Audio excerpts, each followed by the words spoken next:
지난 주간에 우리는 5.18 민주화운동 37주년 기념식을 광주에서 했습니다. 물론 저희가 직접 참여한 건 아니지만 TV를 통해서 함께 보았습니다.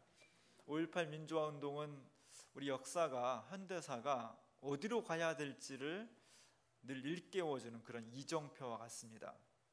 자꾸만 자기 안에 갇히고 또 내 이익을 위해서 다른 것에 관심을 두지 않으려고 하는 어떤 우리의 근본적인 성향에 그런 게으름과 이기심을 자꾸만 질타해주는, 그래서 일깨워주는 그런 역할을 하고 있고, 한국 현대사에 중요한 사건이 있을 때마다 뭔가 자극하고 새로운 동기를 부여하고 나아갈 방향을 제시해주는 거대한 지하수와 같은 것이 5.18 민주화 운동입니다.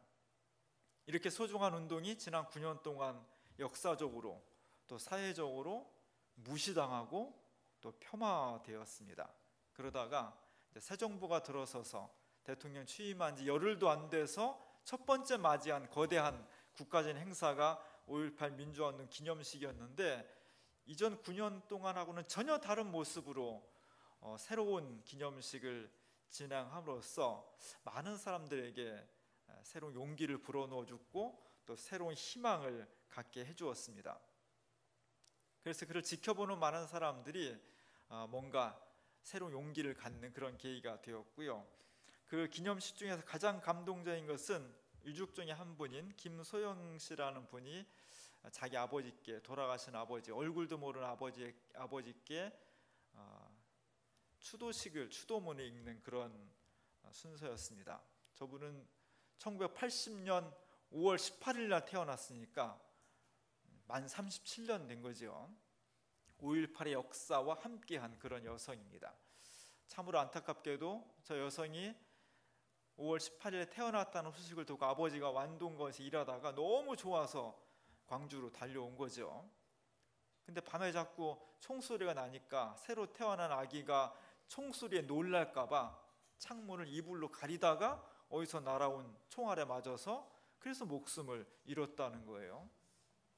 그 이야기를 듣고 자라면서 아버지에 대한 그리움, 자기 인생에 대한 어떤 한탄, 이런 것들을 차라리 내가 그날 태어나지 않았더라면 아버지가 돌아가시지 않고 엄마 아빠는 지금 저렇게 엄마 외롭지도 않고 힘들지도 않고 두 분이 행복하게 정말 잘 살았을 텐데 내가 왜 태어나가지고 이런 한탄, 자괴감, 이런 상처를 안고 자랐겠죠.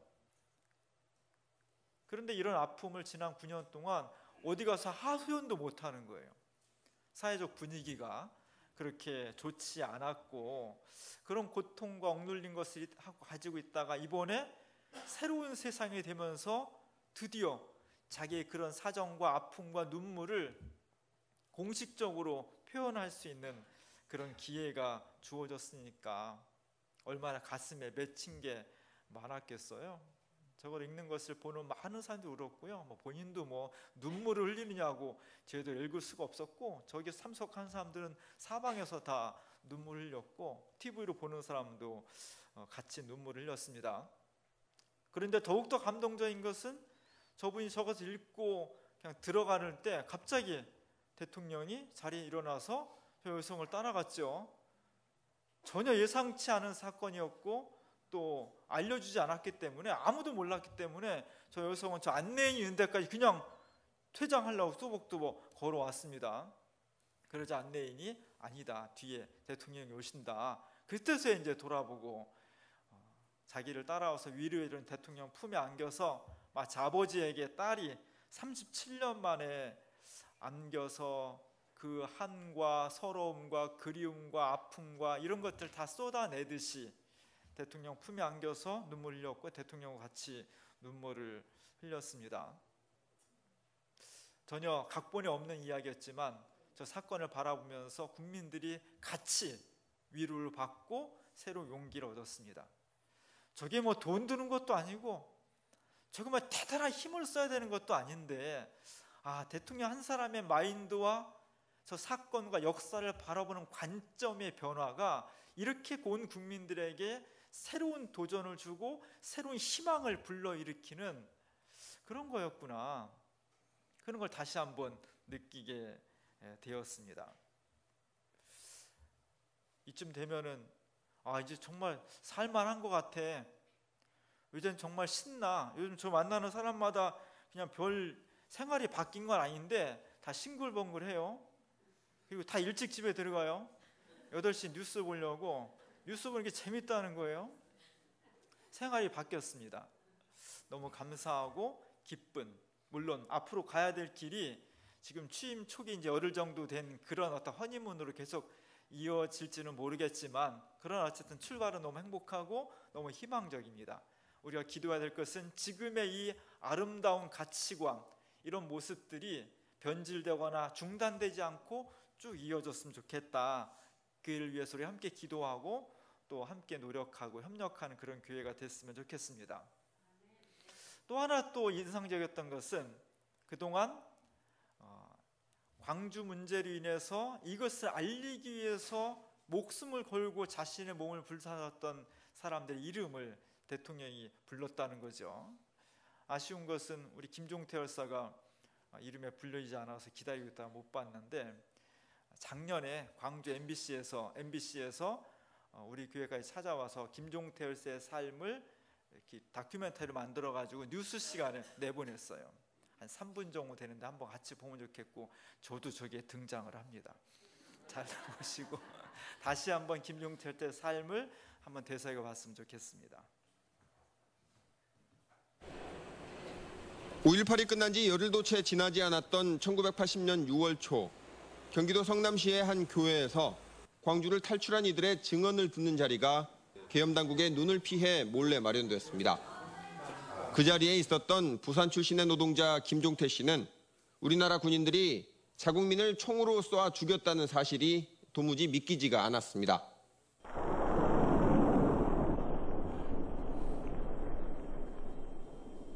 어떻게 한국 군인이 국민을 그렇게 무자비하게 그렇게 죽일 수 있고 그렇게 악하게 행동을 할 수 있는 거냐. 이것은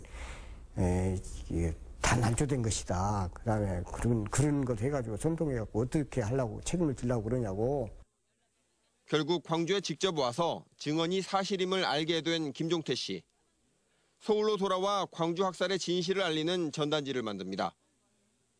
광주 시민의 넋을 위로하며라는 제목의 성명서를 뿌렸지만 김 씨의 주장을 들어주는 이가 아무도 없었습니다.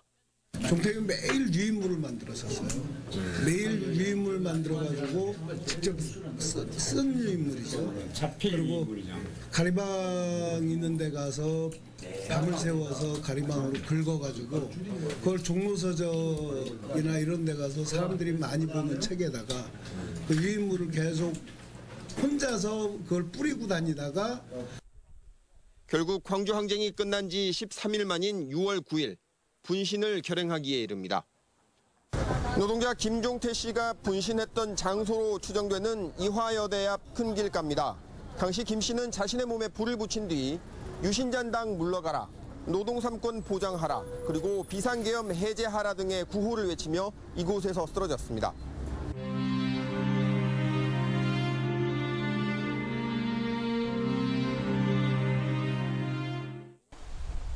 무모한 것처럼 보였던 그의 죽음은 그러나 광주 학살과 광주 시민들의 뜻을 알리는 기폭제가 됐습니다.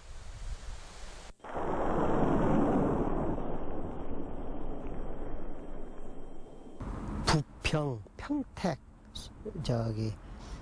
안산, 인천 노동자들이 왔습니다. 노동자들이 많이 와서 추모에 참석했고 성남 시민들이 왔고 교회 쪽에서 오고 해서 주민교회가 그냥 발 디딜 자리가 없을 정도로 넘치게 와서 추모회를 했고요. 노동자로 일하며 야학을 통해 사회를 바꾸고 싶어 했던 김종태 씨. 내 작은 몸뚱이를 불질러 광주 시민과 학생들의 의로운 넋을 위로해드리고 싶다던 청년의 인생은 22회로 끝나고 말았지만 자신의 몸을 태워서라도 광주의 진실을 알리고자 했던 뜻은 36년 넘게 이어지고 있습니다. MBC 뉴스 김철원입니다. 우리가 늘 김종태 열사는 22살 청년의 모습만 보아서 젊은 이미지만 각인돼 있지만 사실 58년생이니까 올해가 60이 되는 거죠. 세월이 많이 지났고 저런 분들의 정말 두려움과 공포 속에서 역사의 진실을 알리고자 했던 희생, 끔찍한 헌신들이 있었기 때문에 사실 오늘 우리가 굴곡은 있지만 이렇게 새로운 날을 맞이할 수 있고 역사의 전망을 밝힐 수가 있는 것입니다. 교회는 그것을 잊지 않고 증언하고 보관하고 전승해야 될 아주 중요한 책임이 있고, 우리 김종태 열사가 우리 교회에 아주 열심히 있는 그런 교회인은 아니었다 할지라도 우리 교회 공동체 속에 속하면서 우리 교회를 통해서 저런 것을 느끼고 실행했다는 것에 대해서 우리는 한편 감사하고 어떤 역사적인 책임을 다시 한번 회복하는 그런 기회가 됐으면 좋겠습니다. 그런 것의 일환으로 우리 어제 청장년들이 여기서 광주 망월동까지 갔습니다.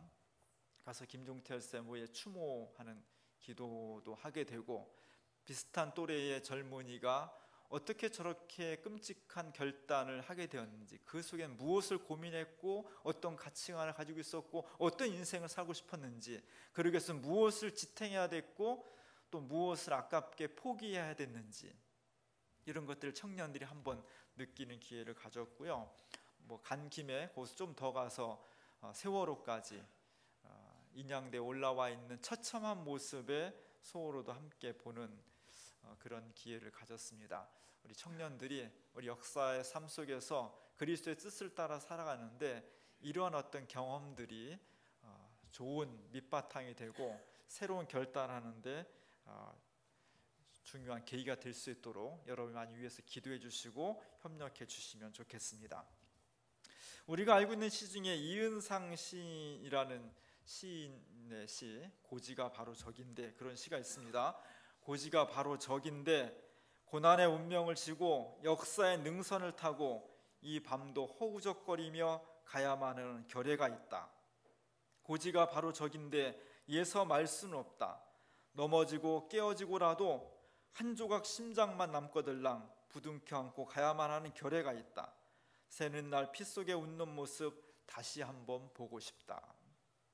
1954년 12월 말일 날 이은상 시인이 전쟁이 3년 동안 끝났기 때문에 너무너무 처참하게 폐허가 된 민족의 강산을 바라보면서 이걸 도대체 어떻게 회복해야 될지 정말 절망적인 상황이지만, 그러나 끝까지 다시 한번 우리나라를 재건해야 되겠다는 결단을 가지고 이런 시를 썼다고 해요. 이걸 읽는 사람마다 뭔가 새로운 용기, 그래 다시 한번 다짐한 그런 마음을 갖게 돼서 국어 교과서에도 실리고 저렇게 전철역에도 이렇게 세워져 있습니다. 저 시를 읽을 때마다 그래, 우리가 하던 일을 중간에 포기해서는 안 돼. 가다가 중단하면 안 가는 것보다 못한 거야. 이런 생각을 저절로 하게 됩니다. 내가 시작한 것 아무리 힘들어도 끝까지 완결을 지어야 돼. 이런 마음들을 갖게 됩니다. 좋은 거예요. 시작한 것 중단하지 말기 바라고요. 가능하면 기왕이면 끝맺음까지 잘해서 완성하는 그런 관습과 몸의 책임감을 갖는 것이 대단히 중요합니다. 오늘 우리가 함께 읽은 모세 이야기도 이런 마음들이 바탕에 깔려 있을 것 같아요.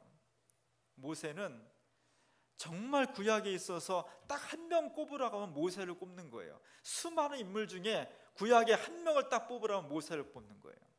모세는 오늘 120세로 생을 마감하게 되는데 120세가 짧은 삶은 아니지만 구약의 인물로 보면 또 이렇게 오래 살았다고도 볼 수 없어요. 적당히 산 그 120년이 시간상으로 보면 120년이지만 그의 살았던 행적을 보면 1200년과 맞먹을 정도의 엄청난 삶을 사는 거예요. 그는 정말로 우리의 삶이 다하는 그 순간까지 무엇을 위해서, 목표를 향해서 어떻게 달려가야 될지를 우리에게 증언해주고 있는 그런 사람입니다. 모세는 애굽의 노예로부터 목숨을 걸고 노예들을 탈출시켰죠. 그리고 수많은 정말 파란만장한 산전수전을 다 겪었습니다. 그러면서도 그가 중간에 얼마나 많이 포기하고 싶고 그만두고 싶고 야 더 이상 못해 먹겠다 이런 생각이 많이 들었을 때에도 불구하고 끝까지 참고 여기까지 온 것은 딱 한 가지 목표예요. 하나님께서 우리 조상 아브라함과 이삭과 야곱과 그 후손들에게 주시겠다고 철석같이 약속한 땅, 내 반드시 그 땅을 밟아볼 것이다. 내가 이렇게 험난한 인생을 선택한 것은 물론 애굽으로부터 탈출하는 거였지만 그것이 시작이요 목적이 아니라 출발이었고, 목적은 가나안 땅이었다는 거예요. 광야를 지나서 가나안 땅에 들어가는 것, 그것이 모세가 평생 품은 꿈이었고 그의 기도 제목이었고 그가 하나님 앞에 호소한 내용이었습니다. 드디어 40년 동안 광야를 헤매다가 가나안 땅을 바라보게 됐어요. 눈앞에 가나안 땅이 있는 겁니다. 하나님께서 오늘 모세를 가나안 땅이 다 내려다 볼 수 있는 느보산으로 그를 데리고 가서 이렇게 보여줍니다. 야, 봐라, 저 땅이 바로 너희 조상 아브라함과 이삭과 야곱에게 내가 주겠다고 약속한 그 약속의 땅, 젖과 꿀이 흐르는 가나안 땅, 너희 후손들이 영영이 대대로 정착해서 살아갈 정말 좋은 땅이다. 한번 봐라, 실컷 봐라. 얼마나 감격스러웠을까요? 얼마나 가슴 막 뛰었을까? 막 당장이라도 산에서 막 뛰어내려가서 저기에 막 가고 싶은 마음이 늙은 이 모세의 가슴을 흥분되게 만들었을 겁니다. 근데 하나님께서 그러한 모세에게 이렇게 말씀하셔요. 너는 그리로 건너가지 못할 거다. 너는 그리로 건너가지 못한다. 이게 웬 청천벽력 같은 말씀입니까? 이게 웬 잔인한 말씀이에요? 이게 웬 야속한 말씀입니까? 모세가 얼마나 가나안 땅에 들어가고 싶어하고 모세가 얼마나 이 순간을 위해서 자신의 전생을 바쳤다는 걸 하나님이 너무나 잘 아시는데 그러한 모세에게 지금 가나안 땅을 보여주면서 너는 보기만 해. 바로 저 땅이 그렇게 아름답고 좋은 땅인데 너는 거기에 들어갈 수 없어. 이런 말을 오늘 모세가 듣고 있는 거예요. 하나님은 참 어떤 면에 잔인하고 야속하죠. 오늘 제가 주보에 시뉴렐이라는 사람이 1482년도에 그린 모세의 죽음이라는 그림을 실었습니다. 이 그림에는 모세의 인생 중에서 중요한 부분들을 한 폭에다가 한 장면에다가 이렇게 몇 개를 같이 실어놨어요.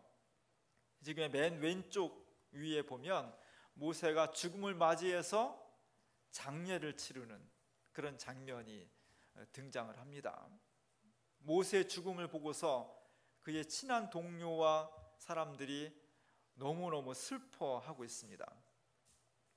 한 사람은 모세 얼굴 위에서 너무너무 비탄해져서 자기 얼굴을 감싸고 어찌할 줄 모르고 있고요. 또 어떤 사람은 가슴에 손을 얹고 다른 곳을 쳐다보면서 가슴 속에서 우러나온 슬픔을 제어하지 못하고 있습니다. 어떤 사람은 모세의 발치에 무릎을 꿇고 죽은 이를 경배하면서 애도를 표시하고 있고 어떤 사람은 옷으로 눈물을 닦고 있습니다. 화가는 이 그림을 그리면서 모세의 시신을 같이 보여주고 있어요. 저 모습은 마치 1000년 후에 돌아가신 예수 그리스도의 시신과 대단히 비슷합니다. 그래서 아마 이런 것 같아요. 화가는 구약의 율법을, 구약의 하나님의 약속을 받은 모세의 시신과 그 뒤에 새로운 약속의 말씀을 받은 예수 그리스도의 시신을 은연중에 일치를 시키고 있는 것 같습니다. 구약의 모세, 신약의 예수 그리스도. 지금 모세가 죽음을 당했습니다. 모세는 죽었지만 그의 얼굴에는 시내산에서 내려올 때 빛이, 뿔이 났다고 잘못 번역된 빛이 머리에 비춰져 있었는데 그것이 그대로 간직이 돼 있어요. 근데 모세의 입을 보면 좀 벌려 있는 것 같아. 왜 그런지 모르겠지만 저는 그렇게 보여요. 하나님, 이게 웬일입니까?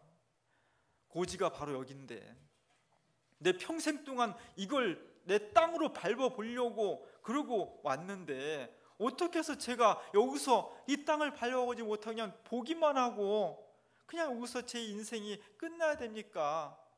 너무 아쉽습니다. 하나님, 어째요 저에게 중단하지 않고 마무리할 수 있는, 결실할 수 있는 거기까지 은총을 베풀어 주시지 않고 제 인생을 여기서 끝나게 합니까? 하나님, 너무 서운합니다.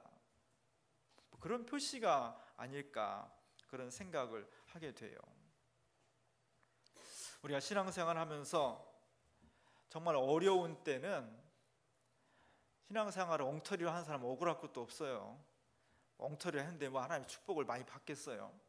근데 진짜 내 마음을 다하고 뜻을 다하고 정성을 다해서 내가 할 수 있는 최선을 다했는데, 그래서 함께 기도하고 목표한 것이 잘 이루어져야 되는데 그것이 잘 이루어지지 않을 때, 그때 정말 우리가 하나님 앞에 서운해져. 하나님 마음에 들지 않는 사람이 성취 못한 것은 그렇다 치는데, 정말 내가 할 수 있는 최선을 다했는데 하나님께서 내가 그렇게 원하고 기도하는 것을 이루어주지 않을 때 굉장히 서운해져요. 하나님이 야속해져. 그래서 오늘 제목이 야속한 하나님이에요. 약속의 하나님이 아니고 야속한 하나님이에요. 하나님 야속할 때가 있어요. 신앙을 하다 보면 남편이 야속할 때도 있고요, 마누라가 야속할 때도 있어요.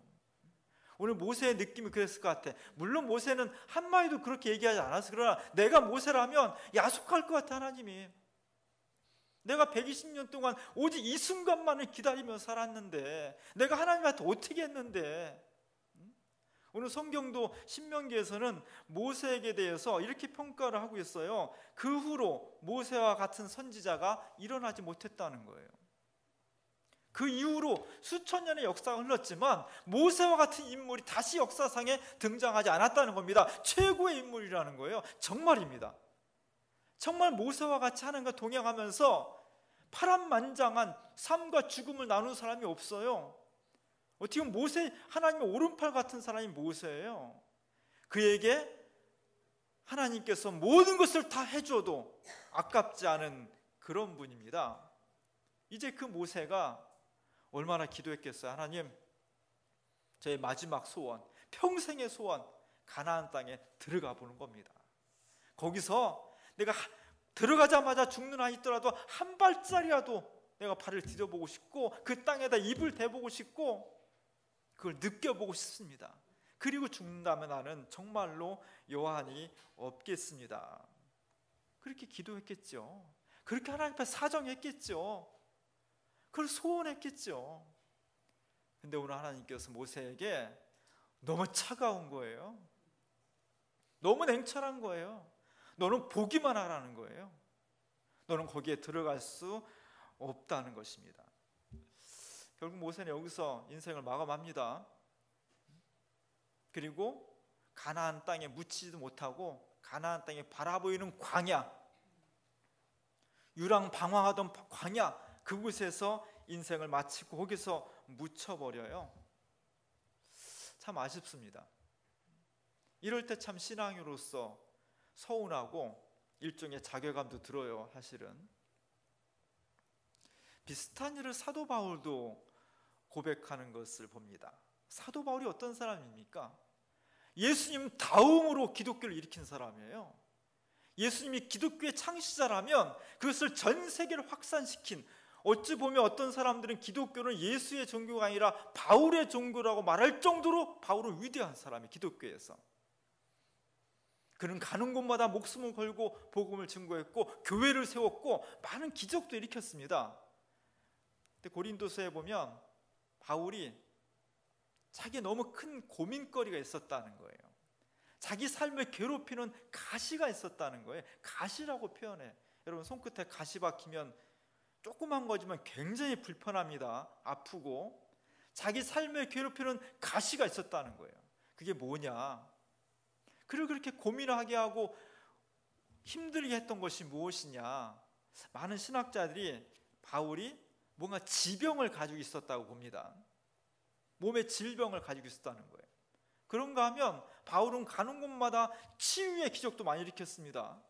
죽을 병에 걸린 사람도 고쳤고 환자를 벌떡벌떡 일어나게 했어요. 근데 정작 자기는 지금 질병에 걸려서 고통스러워하고 있는 거예요.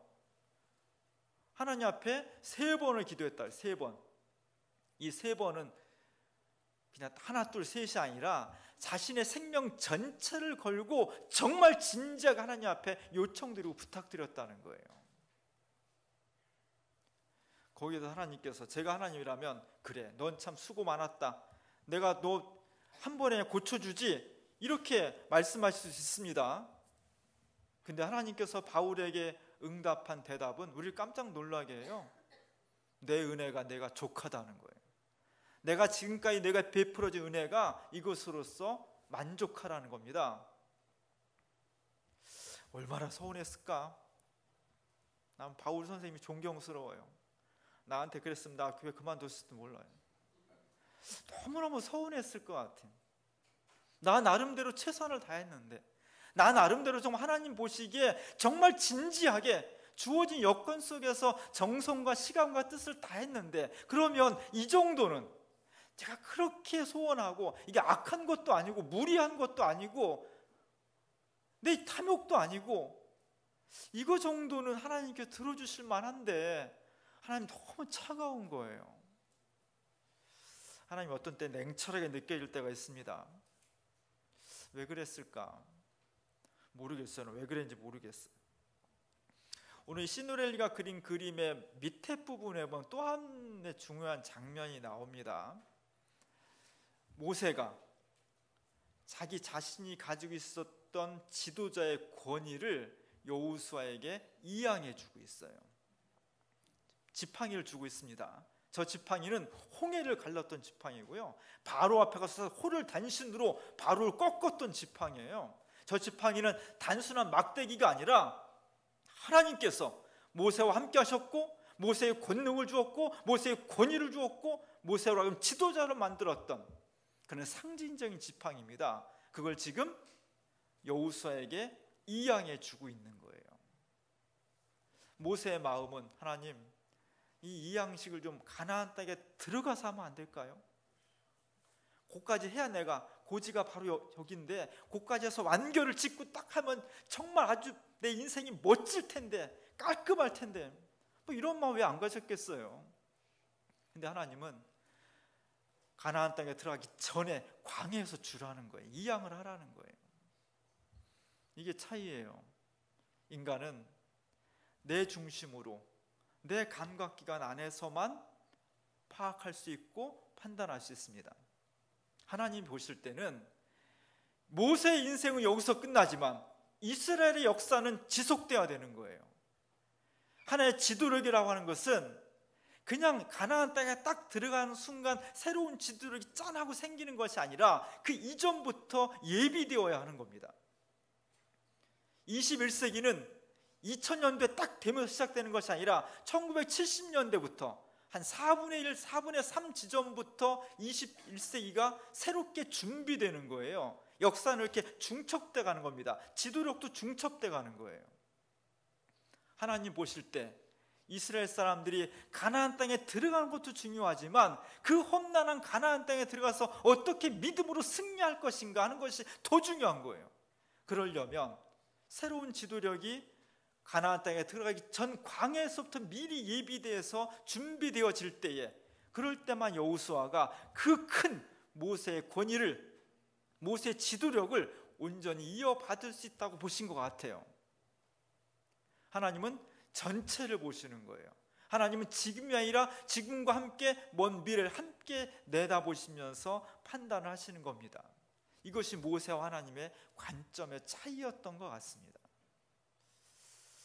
그럼에도 모세는 서운하죠. 어쩔 수가 없습니다.